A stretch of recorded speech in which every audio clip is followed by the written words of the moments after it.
Welcome. Welcome back to the Conscious Corner with your host, Josh Allen. Today we're going to be talking about meditation and all the fun insights that I have found within it. Now, meditation has got to be one of the most fascinating and most simple things that you can ever do for yourself. It is absolutely amazing how it can open up and show you these blind spots in your mind, and it can lead you into these deeper realizations of who you are, what you're up to, what you do. So I know that there is a lot for me to learn. I know that I know nothing. And it's one of those beautiful paradoxes because it gives me so much room to grow. And it keeps me so open to learn much, much more in the process. And meditation has always been this very deep introspection for me. And recently I have discovered that it's probably a lot of cleaning out my brain, much like we do spring cleaning, much like we get rid of things that we don't use anymore. I feel like you have to continuously do that inside your brain. And meditation offers this great platform to do that in. And as you clean out and you realize that everything inside of there is something that you choose to be there, something that you wish or desire to be there, then this beautiful thing starts to happen where you are capable of noticing your patterns, noticing the programming that has taken place throughout your entire life. So today, my intention is to grow consciously. It's to build some conscious building blocks, or to give some conscious building blocks, much like Lego pieces, and build something new, something great. And I hope that you can enjoy this bit of wisdom that I share with you today. So let's get started with a simple process. And all meditation, at least from what I have learned, bases around breath. When you breathe in deeply, we know from modern science that a lot of things take place. Your mind gets more oxygen, it's capable of operating at a higher level, and it's capable of also calming down in high, intense moments. So as you breathe in deeply, you want to feel your entire lungs and almost fill down to your navel, your belly button. Fill all of that air, all of that energy. Hold for a second and then release and let go. If you do 10 of these deep breathings, you start to drift into a meditative state naturally. It's, in my opinion, one of the most natural things you can ever do.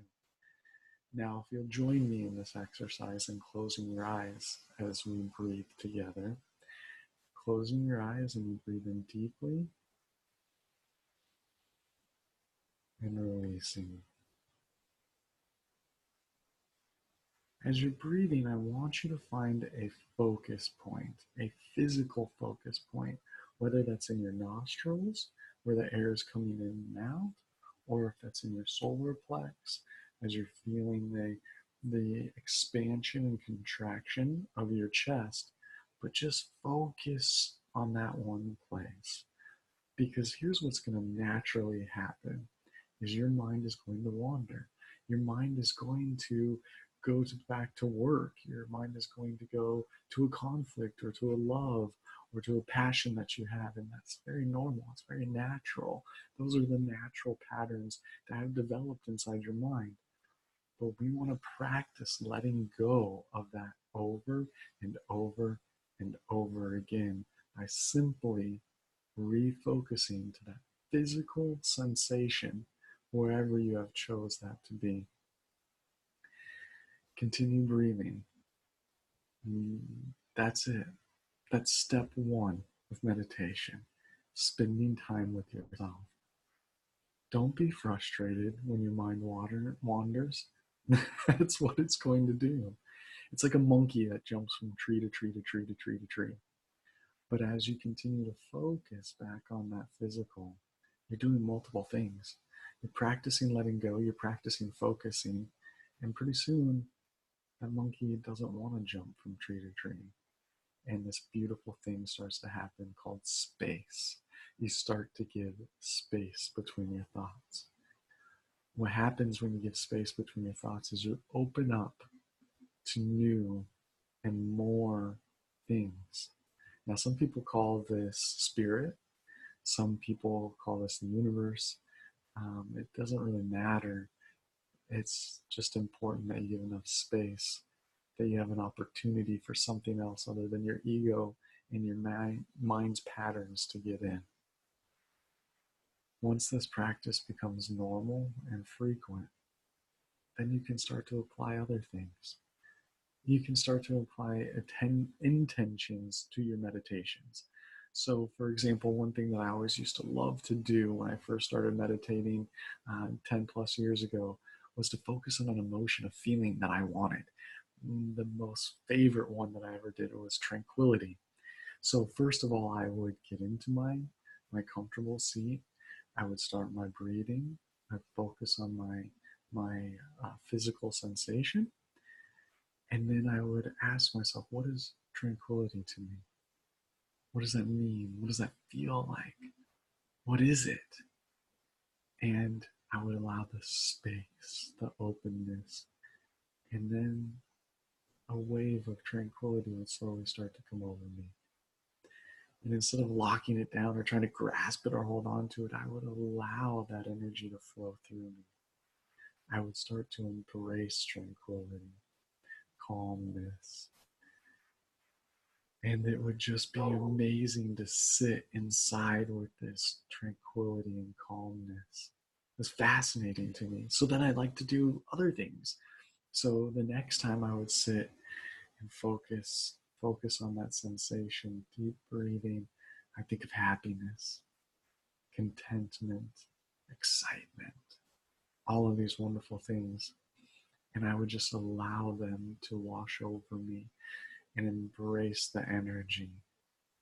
And this became so frequent that I could, and a lot of times, start taking deep breaths and instantaneously think of an emotion, and it would come right over me. And so my meditative practices became physical reality for me.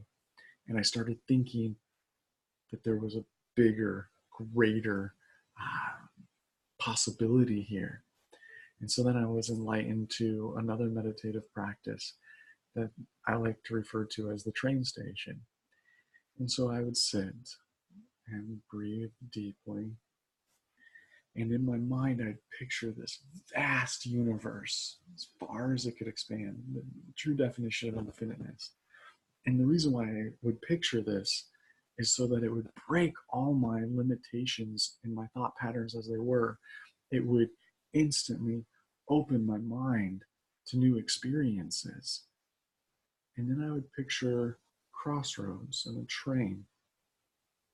And generally what would happen is I would picture myself floating into this scenario where this train started to go by, and every thought I had, I would put into the train.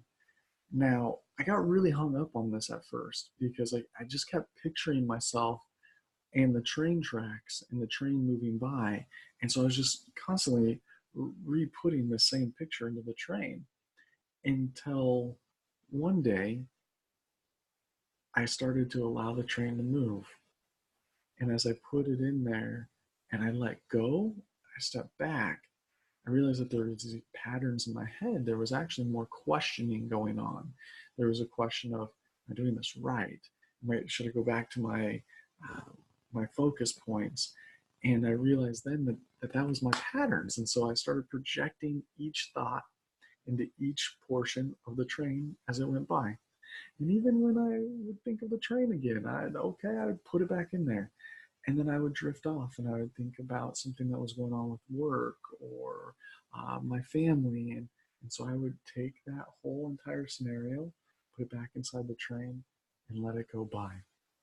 And I did this for several weeks until there came this point where, as the train was passing by, I was no longer forcing myself to put any of my thoughts into it. My thoughts were naturally just going into it. And as they went into it, I realized that that was a pattern. It was just literally a train of thought. And it separated me. And when I could stand and see that I wasn't my thoughts, that I was indeed something greater and bigger than my thoughts, this magical introspection started happening for me, where I had the ability to evaluate everything. And it was this most freeing sensation I've ever had. Now, I began talking about this because I figured it was something I should be sharing with the world and everybody I loved. And a lot of people were having troubles with it as well. And so a good friend of mine said, I do the same thing, but I picture bubbles. So when I get into that state, every thought I have, I just bubble around it. And much like blowing bubbles, I let it go. And I thought, wow, that's fascinating. Much easier than constructing a train every time I wanted to think and meditate and get into this practice. And so I did. I started the bubble meditation and I liked it and it fit very well and nice. And so I began to sit quietly with myself. And I had a really good friend by the name of Susan. And Susan's going to be a guest on my Conscious Corner to be included in Conscious Building experience. And she said, I just love to sit in silence. She was like, have you ever challenged yourself to get to a point where it's just silent? And I thought that was amazing. It never occurred to me to sit with the silence. And what happens to me in my life is that when I'm introduced to concepts, either prior to the concept, life has been preparing me to embrace that concept, or once the concept's introduced to me, almost everything that takes place is reinforcing that concept. And we can go deeper into that in another discussion. But she said this, and all of a sudden, I read an article about how spirit lies in the silence.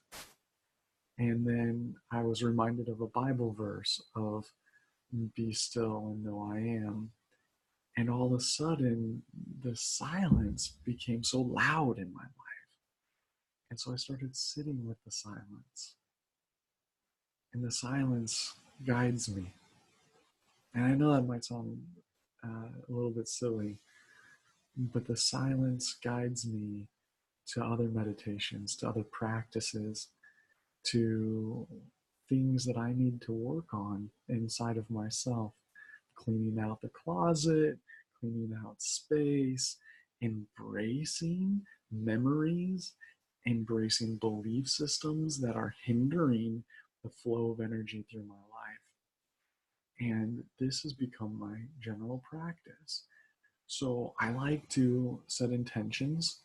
I like to get into this space where I'm breathing deeply, I'm focusing on the physical, I'm releasing, I'm getting into the silence. And right before I hit that point of letting go, I enjoy proposing a question. And it can be any question, really.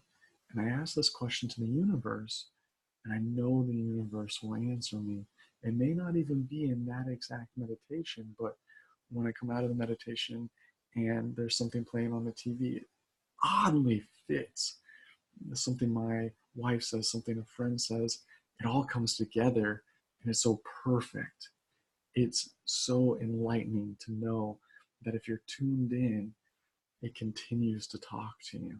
It continues to bring in a higher level of consciousness. So I wanted to share this with you, and I wanted to pass along this wonderful practice and series of practices. And I also want to tell you to be gentle with yourself. Practicing makes more practice, which makes more practice, which makes more practice.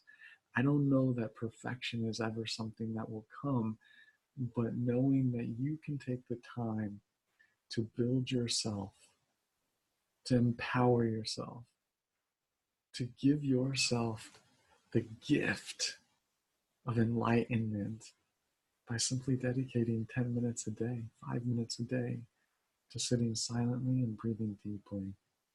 And take any one of these practices.